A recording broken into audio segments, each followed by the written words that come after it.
Bueno, en este video vamos a ver la diferencia entre un subconjunto propio y un subconjunto impropio. Entonces, primero que nada tenemos que ver qué es un conjunto en sí. Un conjunto viene siendo un listado de números, objetos, ideas o cualquier tipo de variable, ya sea cuantitativa o cualitativa. Normalmente se trabaja con variable cuantitativa, es decir, con cantidades. Entonces, nosotros vamos a suponer que, por ejemplo, tenemos el conjunto A, que está formado por estos números, el 1, el 2 y el 3. Cuando yo agarro números específicos de ese conjunto, por ejemplo, si yo agarro el 1 y el 2, estoy creando otra lista nueva. Y al crear otra lista nueva, a esta se le conoce como subconjunto.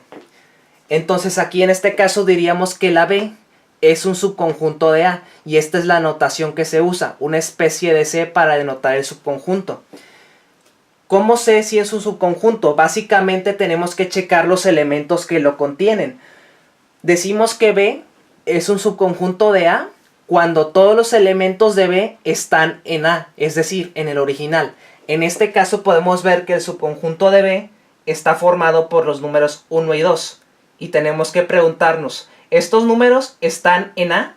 Pues claramente sí. Entonces sí se cumple que es un subconjunto. Pero no necesariamente tienen que ser nada más estos. Pueden tener muchos subconjuntos. Por ejemplo, yo puedo decir que la C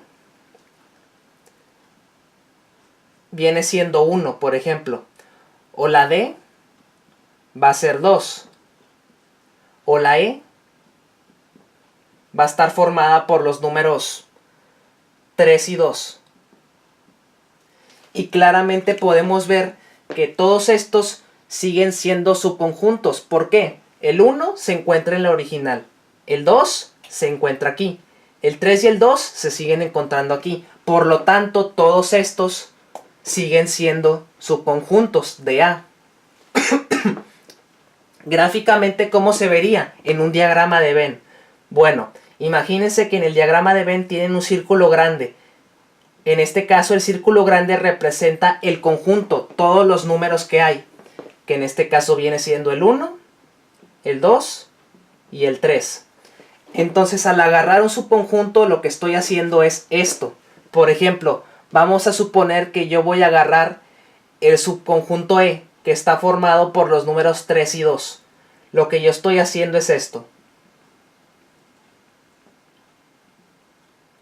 Básicamente estoy creando otro círculo más pequeño alrededor de un círculo más grande.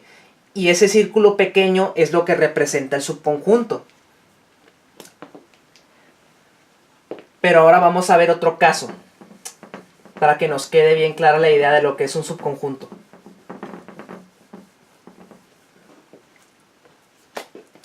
Vamos a suponer que la C tiene los elementos 5 y 6. Y decimos C es un subconjunto de A. Esto estaría mal. ¿Por qué? Porque estos números no se encuentran en A. Por lo tanto, decimos que C no es un subconjunto de A. Debí de haber usado otra letra para que no se revuelvan. Bueno, vamos a usar la D. Vamos a suponer que es la D, para que no se hagan bolas con la notación. ¿Ok? Entonces decimos que D no es un subconjunto de A. ¿Por qué? Porque gráficamente lo que estamos haciendo es la A son los números 1, 2 y 3. Y la D son los números 5 y 6. Y ustedes pueden ver que son dos círculos completamente separados, no tienen nada en común.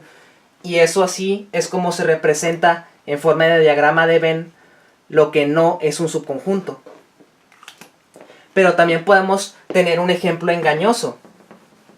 Nos pueden decir que la D está formada por los números 1 y 8. Y ustedes van a decir, bueno, pues el 1 está aquí, en el conjunto original, pero el 8 no está. Entonces sigue rompiendo la regla del subconjunto. La D no es un subconjunto de A. Gráficamente en un diagrama de Venn tenemos la A, que viene siendo el 2, el 3, el 1, y la D, que es así. Pueden ver que hay un elemento en común, que es el 1, pero el 8 no está en común en la A, por lo tanto no es un subconjunto. Ahora, habíamos dicho que todos los subconjuntos son números específicos agarrados de un listado más grande. Entonces, habíamos dicho que podíamos tener varios tipos de subconjuntos, o sea, muchos. Podía ser el 1, el 2, el 3, el 1 y 2, el 3 y el 1, y así sucesivamente, todas las combinaciones posibles del listado grande. Aquí es donde va a entrar lo importante. Quiere decir que tenemos dos tipos de subconjuntos. Unos son los propios y otros son los impropios. ¿Cómo los vamos a clasificar? Según el número de elementos que tengan. Decimos que un subconjunto es propio cuando los elementos que tiene son menores al conjunto original. Entonces claramente podemos ver que todos estos son subconjuntos propios. Aquí lo vamos a poner.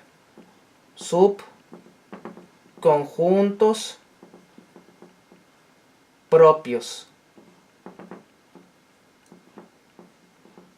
¿Por qué? Porque todos sus elementos son menores que el listado original. Aquí tenemos 1, aquí tenemos 2 y el original contiene 3.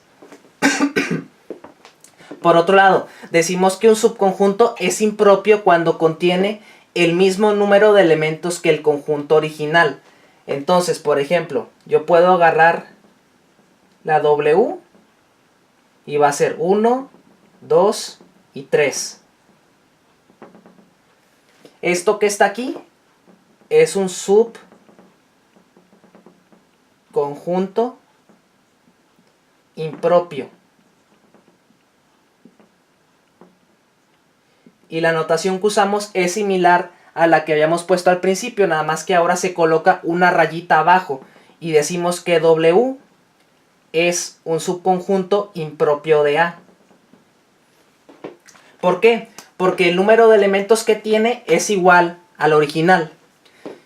Y ustedes van a decir, bueno, pero ¿cómo es eso posible? Básicamente eso se fundamenta en la idea de que un conjunto es al mismo tiempo un subconjunto de sí mismo. En un diagrama de Venn, esto se representaría así. Este es nuestro conjunto original, la A, que es 1, 2 y 3. Si yo agarro todos estos números, resulta que todos esos números es un subconjunto impropio. ¿Por qué? Porque tengo un circulito más pequeño afuera, más bien adentro de uno más grande. Y ahí es donde se está probando pues ese postulado. Y bueno, pues eso vendría siendo todo por el video. Espero que se haya entendido. Si no se entendió, pues chequenlo con más calma, porque la clave es en cómo visualizan ustedes, desde qué punto de vista. Pueden visualizarlo desde el punto de vista del conjunto o del subconjunto. Yo les recomiendo que siempre lo visualicen desde el punto de vista del subconjunto, para que no se equivoquen o no se hagan bolas.